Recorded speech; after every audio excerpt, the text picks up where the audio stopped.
Hi and hello there, Capricorn. Welcome new subscribers. My name is Yan at sa ating mga returning tambayers, thank you sa inyong walang sawang love and support for me.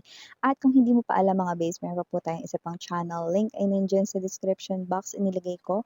At i-click mo lang yan para mapunta kayo dun sa ating other channel na Dalnim, which means Goddess of the Moon in Korean. So yun nga mga babes, no? So meron tayong mga ina-upload na araw-araw ng mga collective readings for all signs. Kaya kahit anong zodiac sign mo, pwede kang makinig at manood doon, no? Basta just take only what resonates, okay? At syempre, wala tayong gender dito. So, bae, lalaki, LGBT, everybody welcome. Pwede rin pong iswitch yung mga roles dahil possible talaga mangyari yan kasi general reading ito. And at the end of the day, lahat ay may free will na free mong gamitin anytime, anywhere. Cross what your sneak Capricorn, welcome ka din at may Capricorn placement sa natal/birth chart. Welcome din kayo. So let's go ahead and check these messages for you, Capricorn. Archangel Michael, thank you so much. Together with the angel guides, can we get messages right here for Capricorn, please? What do we have here for Capricorn? Mga mensahe na dapat malaman ni Capricorn. Can you please show me? Messages for Capricorn, please. Capricorn.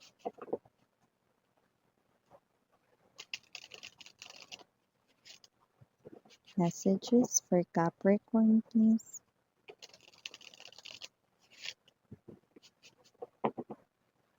Okay, so let's go ahead and check this message for you, Cups. So guys, you do have here the energies of Two of Cups,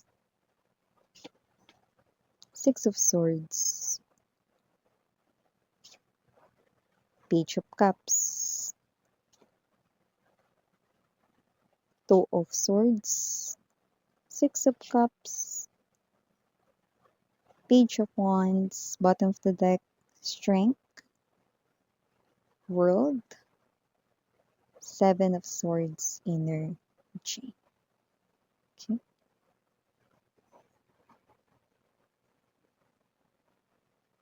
So, Capricorn, so nakikita ko dito ha, mukhang meron kayo ditong bagong makakausap. You're gonna meet new person right here. Okay, at mukhang ito ay new potential when it comes to love. Nakikita ko magiging mabuti at maganda ang inyo ditong connection. Possible na ito ay lumalim, no? Pero may pagbabalik rin ng isa ritong ex-lover mo. So, maaari kang maguluhan dito at ma-confuse na nakikita ko rito dahil meron ka pang remaining or natitirang feelings para sa iyong ex-Capricorn. Ngayon, kung yun ang sitwasyon mo, pag-isipang mabuti dahil nakikita ko dito no, malaki ang pagbabago sa buhay mo pagdating dito no, sa iyong love life. Kumbaga parang maapektuhan yung buong buhay mo, no? Sino man yung pipiliin mo, kung kukonek ka sa bago or babalik ka doon sa ex mo dahil meron ka pang natitirang feelings, no? Basta meron ka ditong bagong maka-connect at kapagka nagkaroon na kayo ng parang paglalim ng connection, merong pagbalik ng isang ex-lover na meron ka pang mare-realize na natitirang feelings. Yan, no? Okay, pag-isipan mabuti dahil ang iyo rito magiging desisyon sa love life mo ay makakaapekto ng malaki sa life as a whole mo or life in general mo, Capricorn. Yan, no? Talaga miss yan. Oo, actually, mga babes, no? Malaki yung nakikita natin dito na pagbabago, kaya mamili ng tama. Okay? Paano ko gagawin yun, miss yan? Okay? Isipin mo lahat kung kinakailangan mo rito mag-jump into conclusions, no? Basta yung intuition mo kung ano yung sinasabi niyan, no? Intuition, when you connect your mind, your heart, body, and soul, that's when your intuition, no, is agreeing sa kung ano yung gusto mo ritong piliin. Okay?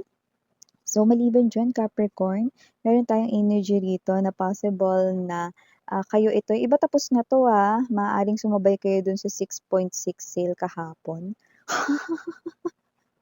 At yung iba mga babes, no, dahil nahihirapan makapili, maaaring dalawa yung binili, no? So, parang ganito, kunwari, meron ditong damit, no? Parehas na maganda yung kulay na yun, pero iisa yung design, no? Hindi mo alam kung anong pipiliin mo dahil parehas maganda at feeling mo bagay sa'yo. So, parehas mong binili. Yun yung nakita ko dito 'no. Well, nakita ko naman dito mga babes 'no, na yung iba possible na, nangyari na ito at kahapon nga yun nangyari sumabay kayo sa 6.6 sale 'no. At yung iba naman is posibleng eto na 'no, mangyayari pa lang ito.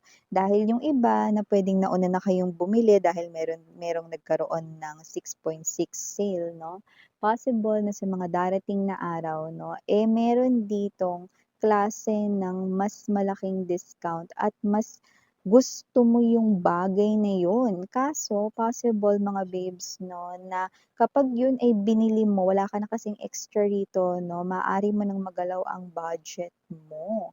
So kung ano man ito na magkakaroon ng malaking discount sa mga darating na araw o linggo, lumalabas mga babes 'no, na yun yung bagay na mas gusto mo kaysa dun sa mas nauna mong binili. Nakuha mo ba, Capricorn?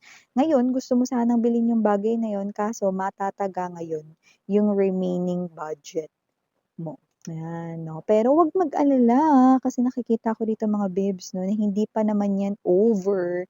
Kahit na hindi mo mabili 'no, yung bagay na yon 'no, na mag-a-appear sa big discount sa mga darating na araw at linggo, muli mong makikita 'yan sa ganyang presyo sa mga darating na buwan, okey?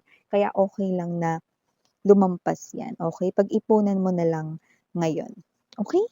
So, maliban diyan Capricorn nakakita tayo ng energy rito ha, na possible yung iba sa inyo meron ba kayong mga anak 'no, kapag enroll na ba yang mga 'yan o pasukan na? Next week ba mga babes 'no? So 'yan 'no, so kung nakapag-enroll ng mga bata na iba-iba kasi yung school, no, ng kung anong month yung school ng mga bata 'no, especially sa iba't ibang mga countries 'no.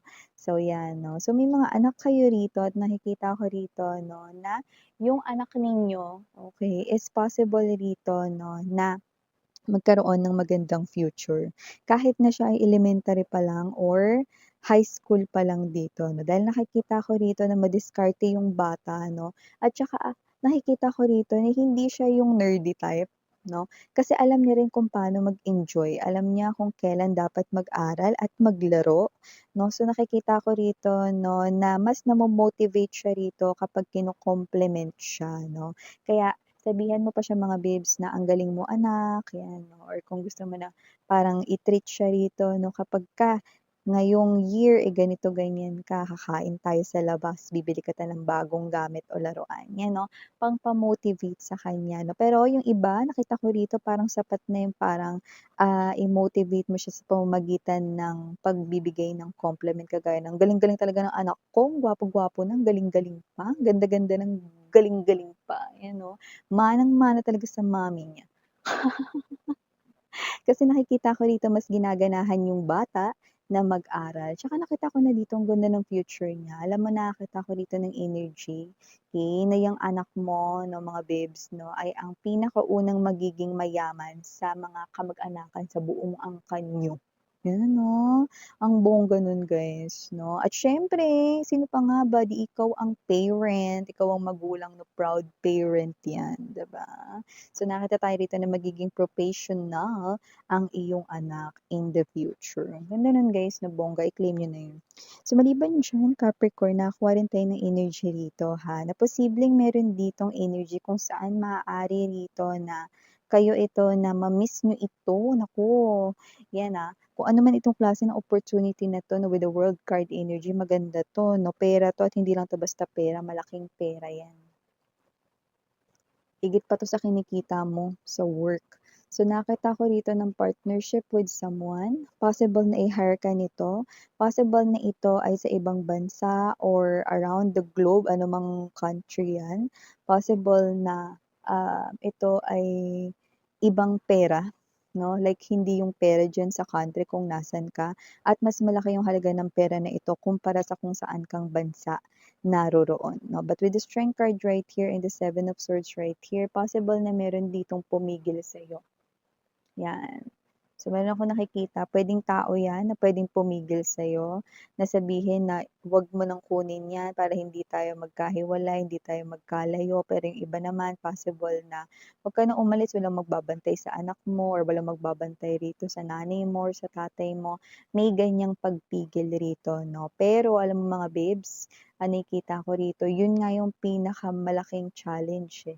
Kasi kung sino man 'yan mga babes 'no, na walang mapag-iwanan ng anak, walang magbabantay sa magulang 'no, or, um, wala ritong yun nga yung pagbibilinan 'no, yan ay malaking challenge. Kasi nakikita ko rito, eh, para rin naman sa kinabukasan nila, eh, sa family mo 'no, itong gagawin mo na 'to. Tsaka hindi ka naman magtatagal dun. Alam mo kung talagang magfo-focus ka, makakaipon ka ng malaki, balik ka kaagad.